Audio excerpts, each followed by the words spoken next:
Throughout its long existence, Rome had no shortage of enemies. Yet, if we'd ask who was the greatest enemy of Rome, it would be quite hard to give an answer.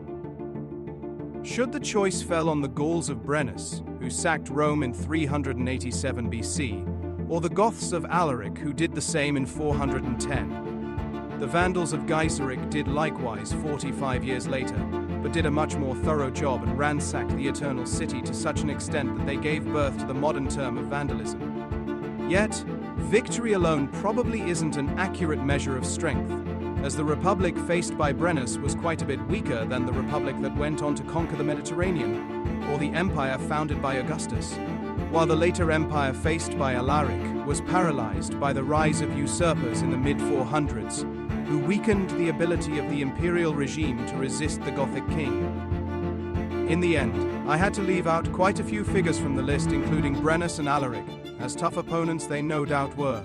I don't believe they merit a spot on a top 5 list. Another man who failed to make my list was Mithridates of Pontus, who vexed the Romans for the better part of 2 decades, but overall, when we look at his record, he was defeated more often than not, and he most definitely was not an existential threat to the Republic, but rather a peripheral gambler who pounced when Rome was in turmoil, but was defeated when the Romans sorted out their internal politics. The list of the figures who eventually did not make my top 5 would be very, very long. And though many would deserve a mention, let's not waste more time on introductions.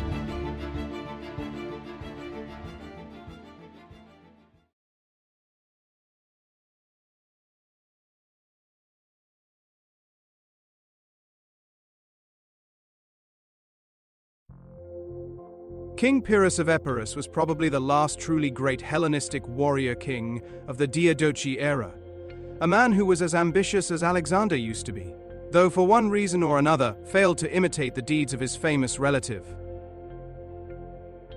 Pyrrhus came into conflict with the Romans when the king of Epirus was invited to Italy by the Greek city of Tarentum, who needed allies to fight off the expanding Roman Republic. The king accepted the offer of the Tarentines readily enough and arrived to Italy with a force of around 25,000 men and some 20 war elephants. Pyrrhus had a strong and experienced army, but the Romans had many more men than their enemies. Pyrrhus realized this also quite quickly, but a bold Roman march into Magna Graecia forced Pyrrhus to give battle before he was able to properly bolster his army with new recruits from Italy. Despite being slightly outnumbered due to the clever deployment of his elephants, Pyrrhus still defeated the Romans at the Battle of Heraclea. The victory, however, cost Pyrrhus many of his best men. Following Heraclea, Pyrrhus sent envoys to negotiate a peace treaty, but the Romans rejected the offer. In the aftermath of the battle, Pyrrhus was able to reinforce his army as the Roman defeat prompted other Greek cities and some Italian tribes to join Pyrrhus, who led his new army straight towards Rome, but found the defenses of the city too formidable to try to take Rome by storm. A long siege was not an option either, as 2 Roman armies were closing in on Pyrrhus. The fighting was resumed in the following year, when Pyrrhus faced the Romans at Asculum. The Epirotes emerged victorious again, but at the cost of heavy casualties. And it was supposedly after this battle that Pyrrhus dejectedly exclaimed, "One more victory against the Romans and we will be utterly ruined."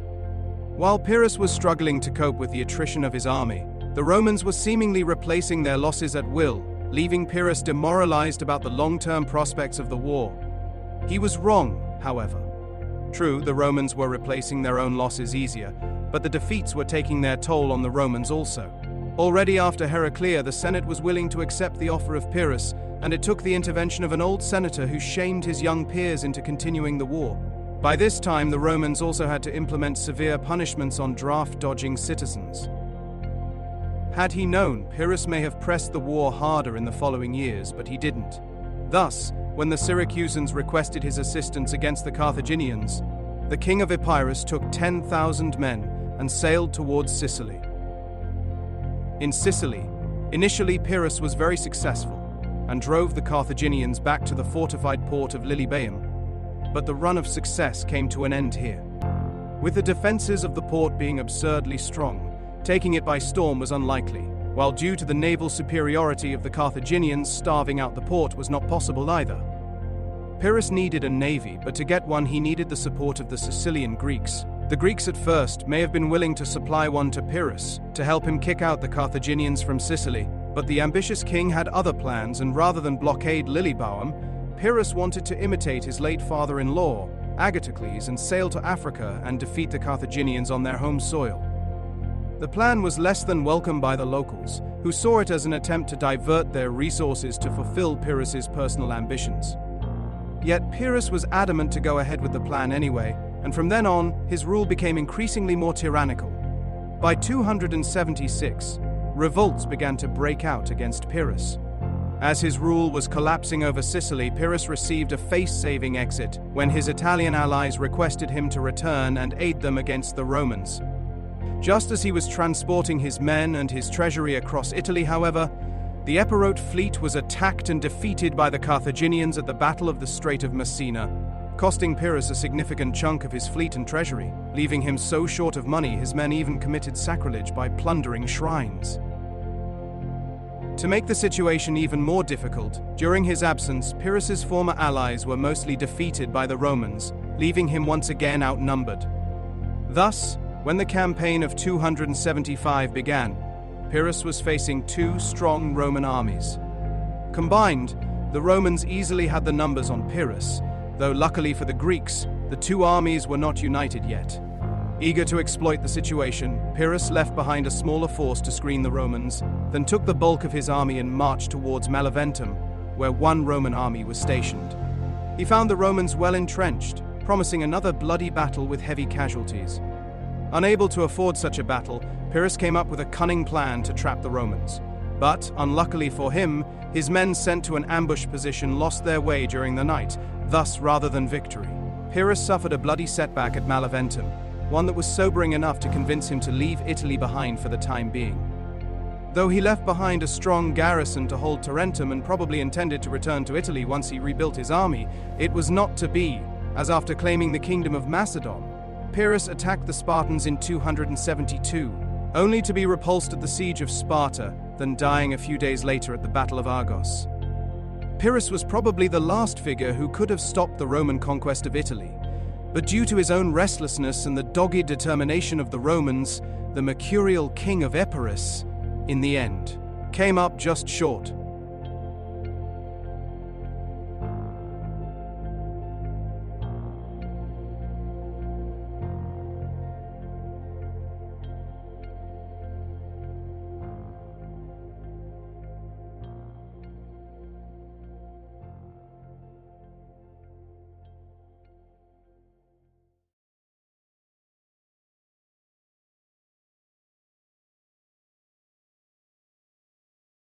Geiseric's exact birth date is not known, but by the time he succeeded his brother as king, he had enough adventures for several lifetimes. 2 decades earlier, the Vandals, together with the Alans and Suevi, broke through the Rhine frontier of Rome and fell upon Gaul.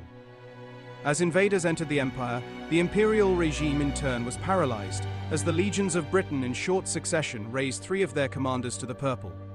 The first 2 figures proved to be nonentities who were murdered within weeks, but the last usurper, Constantine III, proved a more able figure and succeeded to establish himself in Britain. As the imperial regime of Ravenna failed to protect Gaul, Constantine III even crossed the Channel and rallied the province to his cause. 2 years later, however, Constantine was betrayed by his commander Gerontius, who allied himself with the barbarians and let them into Hispania, offering them land in exchange for their support. A few years later, Constantine and Gerontius were both dead, but thanks to their conflict, much of western Hispania fell out of Roman control. In the late 4100s, the Romans enlisted the Visigoths to their cause and launched a joint attack against the Alans and Siling Vandals, defeating both groups and forced them to seek refuge with the Hasding Vandals. The Hasding Vandals, in turn, were expelled from northern Hispania in the 4200s and settled in the south. When Geiseric became king, his people were still living in southern Hispania, but their king was making plans to find for them a new homeland. A year later, Geiseric led his men across the sea into North Africa and began to conquer the Roman provinces.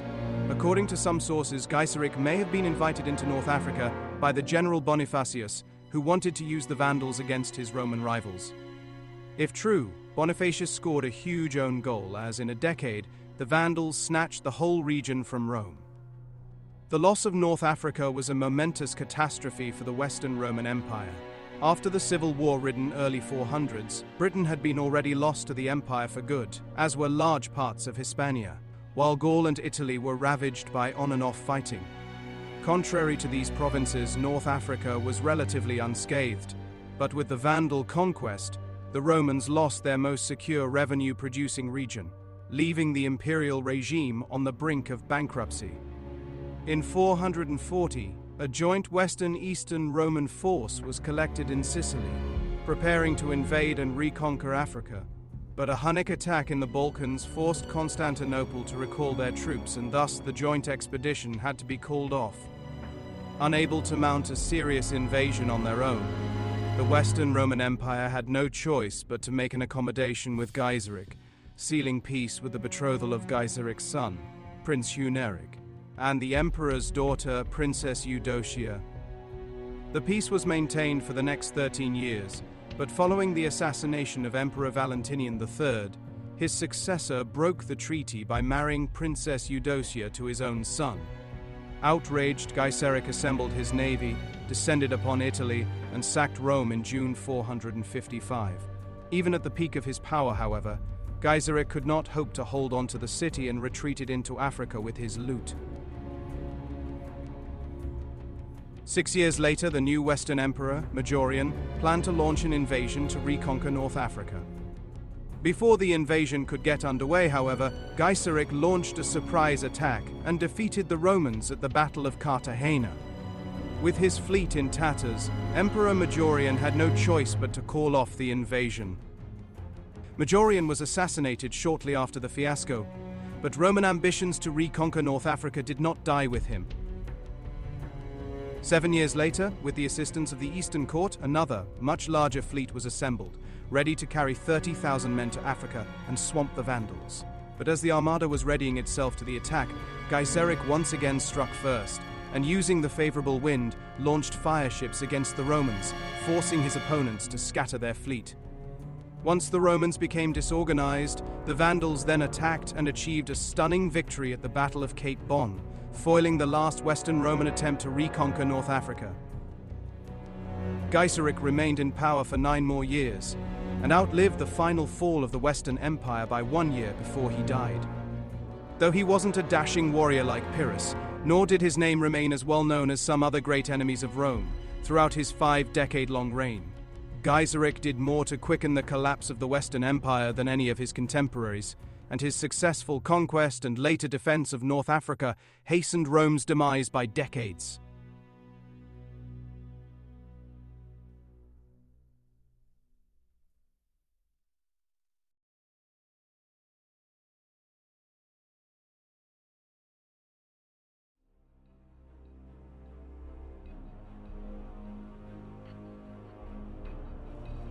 Probably the most famous enemy of the later Roman Empire, Attila the Hun, was a real larger-than-life figure, a man who commanded mighty armies to become the terror of both the Eastern and Western Roman Empire. The exact date of Attila's birth is not known, but we know today that initially, Attila was ruler of the Huns alongside his brother Bleda. By the time the brothers assumed power, the Hunnic Empire was already established and stretched far and wide across Central Eastern Europe, subjugating under its control countless tribes. The brothers initially maintained good relations with the Western Roman Empire, even supplying Hunnic mercenaries to the wars of the Western Generalissimo Flavius Aetius. Relations with the Eastern Empire, on the other hand, were much more tense, and Attila and Bleda led attacks against the Balkans in the 440s.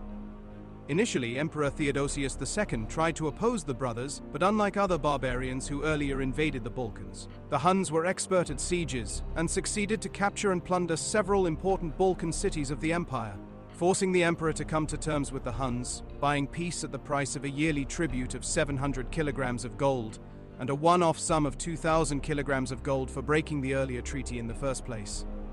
The peace was brought at a heavy price, though it was not to last for long, as in 447, war once again broke out between the Huns and the Eastern Empire. By this time, Bleda was gone, The exact circumstances of his death are unknown, though contemporaries believed Attila had his brother killed. Left in sole command of the Hunnic Empire, Attila led his armies to victory again in 447, defeating the Romans at the Battle of Utus, then plundering the Balkans all the way to Thermopylae.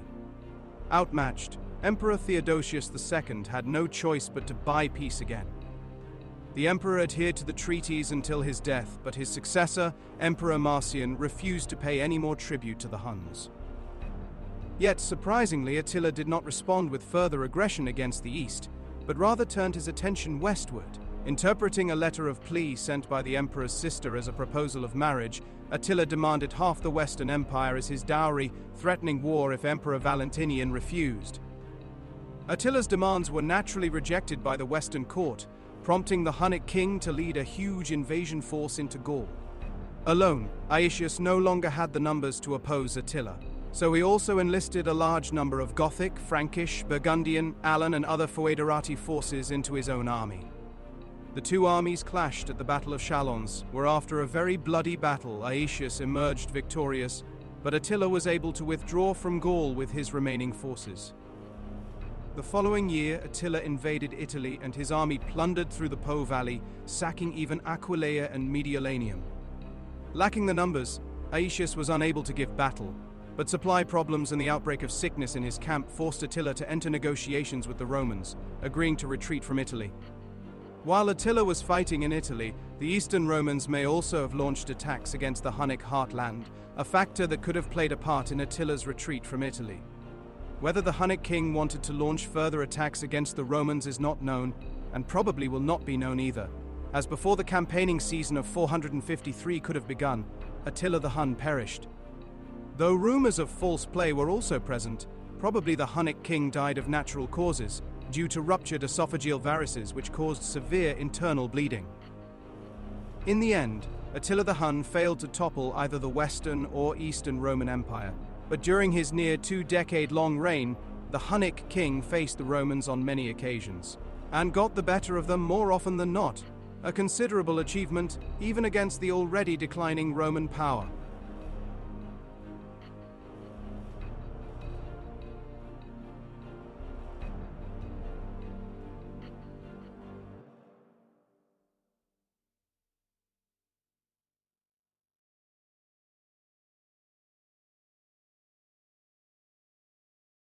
Rome and Parthia were arch-enemies since the defeat of Crassus at the Battle of Caria, but by the 3rd century, the Romans had gained the upper hand over the Parthians. A century earlier, Trajan overran Mesopotamia and planned to annex it as a new province, but his early death put an end to Roman expansionist ambitions as his successor, Hadrian, decided to evacuate Trajan's eastern conquests. From then on, Roman emperors no longer tried to annex Mesopotamia. Nonetheless, emperors eager to gain glory in war still led campaigns against the Parthians and pushed the frontiers further east. Defeats and civil wars in turn undermined the Arsacid-Parthian dynasty, which was overthrown in the early 3rd century. The Arsacids were replaced by the Sassanids, a native Persian dynasty who quickly proved themselves a much more formidable foe for the Romans. The first ruler of the dynasty was Ardashir, who launched attacks against the Roman Middle East, but the campaign of the mid-230s ended in a costly stalemate, with both sides suffering heavy casualties. Later in his reign, Ardashir restarted the war, but his death in 241 left the ending of the conflict to his son Shapur, who was already the co-ruler of his father. By 241, the Persians made headway into Mesopotamia and captured the important cities of Nisibis and Caria, but the Romans were not defeated just yet.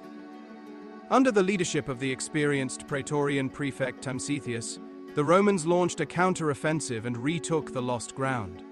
Following the successful offensive, Timesitheus supposedly was planning to march as far as Ctesiphon, but while he was planning the future campaign, the Praetorian prefect died of dysentery in 243. Timesitheus' death robbed the Romans of their best commander. Thus, when the Romans faced the Persians the following year, they suffered a defeat at the Battle of Mysicae, where even their young emperor, Gordian III, died. Gordian was succeeded by Praetorian prefect Philip the Arab, who quickly made peace with the Persians, offering the payment of 500,000 denarii and further payment of yearly tribute to the Sassanids. The peace lasted until the 250s when Shapur attacked the Roman East again and annihilated a Roman army at the Battle of Barbalissos. Following his victory, Shapur's army ravaged Syria and probably even captured Antioch, one of the greatest cities of the Roman Empire. The Roman response only came in the mid-250s when Emperor Valerian led a huge army to the east and reoccupied Antioch. However, initially, the emperor's attention had to be divided, as the Goths and other Germanic people were launching sea-borne attacks against Anatolia. In 260, Valerian finally led his main army eastward but was defeated by Shapur at the Battle of Edessa. Edessa was Shapur's third and arguably greatest victory on the field against the Romans, as not only did Shapur smash a Roman army supposedly as large as 70,000 men, but he also captured Emperor Valerian, who remained his prisoner for the remainder of his life. In the aftermath of his victory, Shapur's armies once again plundered their way through Syria and Cappadocia, marching as far west as Caesarea. The defeat of the emperor and the plundering of Rome's eastern provinces were bad enough on their own already. Still, the full effects of Valerian's defeat were even worse, as the Roman armies of Gaul proclaimed their commander, Marcus Cassianius Postumus, emperor, who formed the so-called Gallic Empire and seceded from Rome. Valerian's son Gallienus could not defend the east either, and had to delegate command to a Palmyrian nobleman called Septimius Odenathus, who became the de facto ruler of the Roman East until his assassination. Odenathus, however, at least remained loyal to Rome until his death. His successors weren't, and under the leadership of Odenathus's widow, Queen Zenobia, the Palmyrians seceded from Rome to form the Palmyrian Empire, leaving the Roman world virtually split into three parts. Shapur's victory over Valerian sent shockwaves across the Roman Empire, and had it not been for the capable Aurelian, the empire may have fallen a lot earlier than the 5th century. Unlike Geiseric, Shapur did not bring down the Romans. Nonetheless, considering the enemies he faced and the limits simple geography put on his ability to harm the core of the Roman world, the damage Shapur still inflicted on Rome was nearly terminal.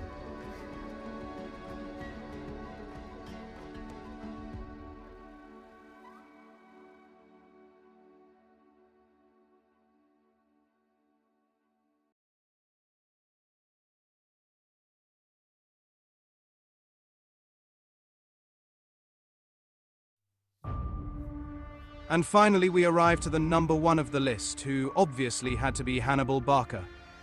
Born in 247 BC, by the time Hannibal turned 6, his native Carthage had already lost the First Punic War against Rome, and was forced to cede the island of Sicily to the Romans. Carthage's troubles, however, were far from over, as following the war, the Carthaginians were unable to pay their mercenaries, who rose in rebellion against them. Amidst the chaos, anti-Carthaginian rebellions broke out in Sardinia and Corsica also, leading to the Roman annexation of the islands. By the time the Carthaginians crushed their mercenaries, the islands were lost, and Carthage was in no position to challenge Rome in another war. Nonetheless, the humiliation of losing the islands was something proud Carthaginians neither could nor would forgive. Following the defeat of the mercenaries, Hannibal's father Hamilcar secured for himself command of Iberia and began to rapidly conquer the native tribes, taking over their rich mines. Hamilcar was killed in an ambush in 228, but Carthaginian expansion continued even after his death. By the time his son Hannibal took command, much of Iberia south of the Ebro was under Carthaginian control. The expansion of Carthaginian influence in Iberia was not unnoticed by the Romans, who earlier signed a treaty with their rivals, making the Ebro the dividing line of their respective spheres of influence. Yet when the Greek city of Saguntum offered to become the ally of Rome, the Romans accepted, violating their earlier agreement with Carthage. The move naturally outraged Hannibal, who laid siege to the city in 219 and sacked it. The sack of their allies was less than welcome by the Romans, who sent an embassy to Carthage, demanding that Hannibal be given up to them to face justice, threatening war in case of a refusal. To the surprise of the Romans, however, the Carthaginian Senate refused their demands. Learning from the defeat of the First Punic War, Hannibal intended to wage a different campaign, taking the initiative and bringing the war to Italy itself. Hannibal understood that Rome's greatest strength was her enormous pool of manpower. However, as more than half of this manpower was supplied by Rome's Italian allies. Hannibal hoped that by defeating the Romans on their home soil, he could shake Rome's confederation, and thus rob the Romans of their vast resources. Never one to wait for events to happen to him, Hannibal left behind Iberia in 218 and began to march towards Italy. While Hannibal was making his preparations, the Romans were not sitting idle and raised several armies, the two consuls taking charge of the two strongest forces. One force led by Publius Scipio was to sail to Iberia and defeat the Barcids. The other force, led by Sempronius Longus, was to attack North Africa. Hannibal's bold march, however, caught the Romans by surprise, and though the Carthaginian general lost half his army by the time he arrived to Cisalpine Gaul, his invasion was enough to throw the Romans off their game. When Scipio learned of Hannibal's whereabouts, he delegated command to his brother, and returned to organize the defense of northern Italy, while Longus with his entire army was called back. Yet neither consul had much success against the intruders, as Hannibal defeated Scipio at Ticinum and Longus at Trebia. Following these victories, the local Celtic tribesmen, who were only recently conquered by the Romans, quickly switched sides and began to enlist en masse to Hannibal's army, swelling its numbers up to 50,000. The following year, Hannibal won another resounding victory at Lake Trasimene, where he ambushed the army of Consul Flaminius, wiping out another strong Roman army. The defeats were beginning to undermine the confidence of the Romans, who named the experienced Fabius Maximus dictator, but the defensive strategies of Fabius quickly made him unpopular, and when his term ran out, the Romans decided to take the offensive again. To make certain they will be victorious, the Romans now raised a much larger army, some 80,000 strong, and marched against Hannibal, who had just captured Cannae. Overconfident of their numerical superiority, the Romans managed to bungle into another trap prepared for them and suffered another heavy defeat, losing 60,000 men killed or captured. In the aftermath of the defeat, much of southern Italy rose against the Romans.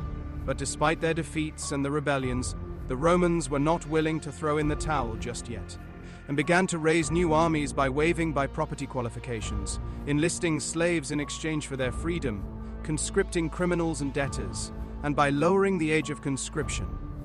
Fabius's earlier unpopular strategy was adopted again, and by dispersing their forces and attacking Hannibal's allies, the Romans began to slowly but surely wind down Hannibal in Italy, steadily reducing the territory he controlled. The Romans also had successes on the other theaters of the wars also. In Iberia, the Scipio brothers expanded down the coastline until the brothers were killed. The defeat and death of the brothers undid most of their early gains, though luckily for the Romans, they still succeeded to maintain a bridgehead north of the Ebro to keep up the pressure on the Carthaginians in Iberia, and hinder their attempts to try to reinforce Hannibal in Italy. The brothers were replaced by Publius Scipio the Younger, who arrived to Iberia in 210. Though still only in his 20s, Scipio was an experienced soldier as he fought in Italy for 8 years already. The young Scipio also proved himself an able military mind, who investigated the earlier Roman defeats against Hannibal in order to reconstruct the great general's strategies.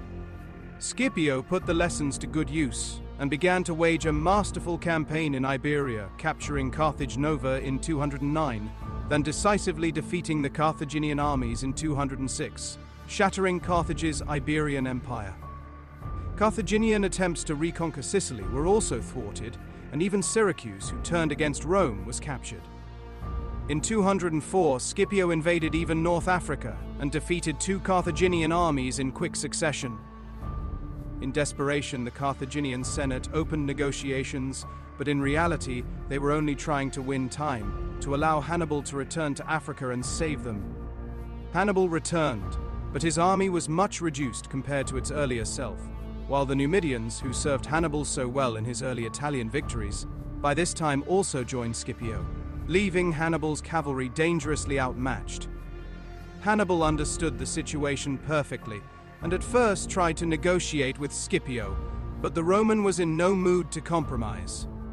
Scipio was right, and at the Battle of Zama, he defeated Hannibal to bring the Second Punic War to an end. Ultimately, Hannibal failed, and his defeat marked the end of Carthage as a great Mediterranean power, as the city was reduced to little more than a Roman client. Yet despite his ultimate defeat, no other enemy came anywhere near as close as Hannibal did to stopping the Roman juggernaut. And it took the extraordinary determination and organization of the Roman Republic to defeat Hannibal.